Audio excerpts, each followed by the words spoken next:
Ang isa sa mga pinakamahusay na paraan upang gugulin ang iyong bakasyon ay sa pamamagitan ng pananatili sa isang hotel kung saan maaari mong ipahinga ang iyong sarili na may mga tauhan na handang pagsilbihan ka. Kaya hindi mo na kailangang iayos ang iyong kama o may gawin pa. Gayunpaman, may mga lihim sa mga silid ng hotel na itinatago ng mga tauhan. Ang mga karanasan na ito ay maaaring makatulong sa iyo na magkaroon ng kamalayan at mas maingat kapag nagpasyang mag-check-in sa hotel. Hindi ito nangyayari sa lahat ng hotel, lalo na ang mga may maayos na reputasyon.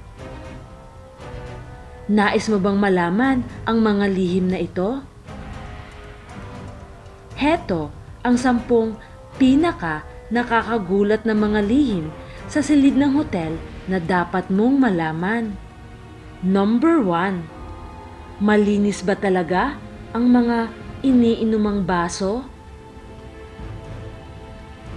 Karamihan sa mga tao ay mahigpit pagdating sa kalinisan, lalo na sa mga bagay na ginagamit natin kapag kumakain. Ano ang magiging reaksyon mo kung malalaman mo na ang mga makikinang na baso ay hindi gaanong kalinis tulad ng hitsura nito? Hindi lahat ng bagay na kumikislap ay isang hiyas. Di porke kumikinang ay nangangahulugan na ito na malinis na malinis. Isiniwalat ng isang tagalinis na ang mga iniinumang mga baso na iyon ay hinuhugasan lamang nila ng tubig at pinapatuyo ng tuwalya bago ilagay sa mga kwarto ng hotel. Kaya't kung ikaw ay isa sa mga germophobes, kakilakilabot, hindi ba? Ang bawat pag-inom sa mga baso sa hotel ay parang pagpapakamatay. Number 2. Hindi lahat ng mga silid ng hotel ay pare-pareho. Ang mga silid na deluxe o king size ay maaaring pareho ng uri, ngunit hindi magkapareho. Maaari kang magbayad para sa parehong presyo, ngunit kung paano magkakaiba depende sa silid na ibibigay sa iyo. Ang ilang mga silid ay maaaring magkaroon ng isang maluwang na balkonahe at ang iba ay maaaring magkaroon ng isang mas malaking banyo. Kaya't kahit anong silid ang inaibok mo, maging maswerte ka sana upang makuha ang gusto mo. Number 3. Komplementaryong almusal ay hindi talaga libre. Kung sa tingin mo ay nakatipid ka ng pera sa pamamagitan ng pag-book sa isang hotel na may komplementaryong agahan, aba, mali ang naiisip mo. Ang agahan ay hindi libre at kasama sa iyong mga ginastos. Maaaring ito ay kasama sa listahan ng babayaran sa silid na iyong naibook. Ngunit maswerte ka pa din at nakatipid ka ng kaunti kaysa kumain sa ibang lugar. Number 4. Ang discounted price ay hindi laging kanais-nais. Sa gayon, ang mga tawad ay nakakahalina. Ngunit kung ano ang nakukuha mo sa palitan ay hindi palaging ginagarintayahan ka na matutugunan ang iyong inaasahan. Ang mga silid ng hotel na may bawas presyo ay karaniwang hindi gaanong mas kanais-nais. Isa sa mga kadahilanan kung bakit ang mga silid na iyon ay may bawas presyo ay dahil sa hindi napapakinabangan. Sa gayon, ang presyo ang pumili para sa iyo sa silid na iyon. Maaaring hindi nito matupad ang iyong mga inaasahan. Ngunit kahit papaano, hindi ito masyadong mahal. Number 5. Ang pagpapalayas sa hotel. Maniwala ka o hindi, Maaari kang mapalaya sa hotel kahit na mas maaga kang nag-book kaysa sa araw ng iyong pag-check-in. Kadalasan ang nag-book sa mga hotel ay higit sa 100% capacity nito. Maaaring may mga pagkakataong ibinigay ang iyong silid sa ibang tao pagdating mo sa actual na araw ng pag-check-in. Lalo na kung ang customer ay regular.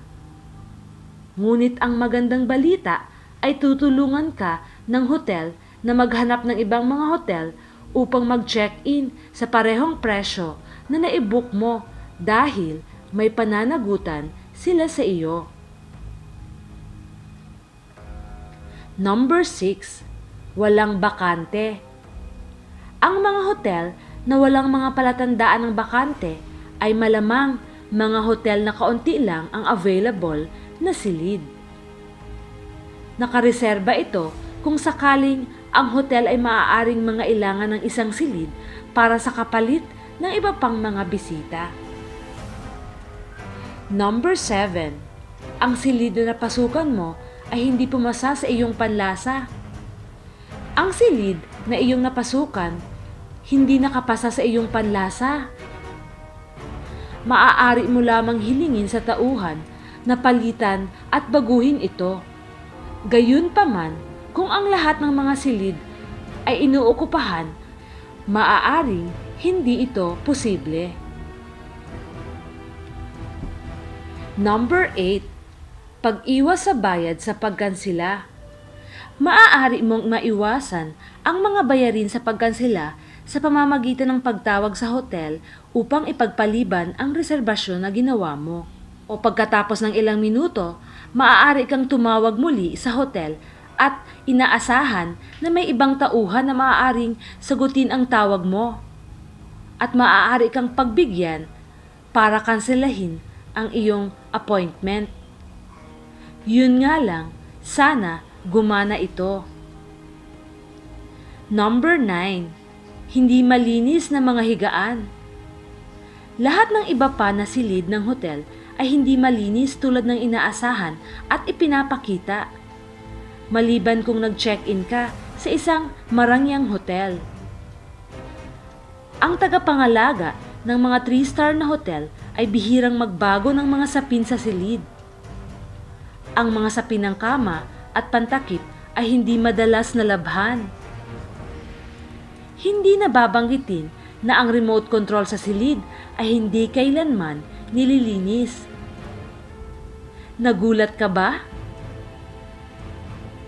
Number 10. May namatay sa iyong silid sa hotel. Naisip mo ba na maaaring may namatay na sa silid na inookupahan mo? Yun ang totoo, lalo na kung matagal na ang hotel na tinutuluyan mo. At dahil ayaw ng kawani ng hotel na mawala ang mga customer, malaki ang posibilidad na hindi lang nila pinalalabas ang impormasyong ito. Dahil walang hotel kailanman na nagpamalita ng mga masasamang pangyayari sa kanilang hotel. O ngayon, alam mo na, maging maingat sa pagpasok sa isang hotel. Alin sa mga nabanggit ang naranasan mo na? Isulat sa ibaba at ilalathala ko ang comment na mapipili ko. Shoutout nga pala kina Annalyn Sapunggan, Riza Racaza, Aileen Pascual, Bernardo Samaniego, at Rhea Enriquez. Salamat sa panonood! Hanggang sa susunod na video!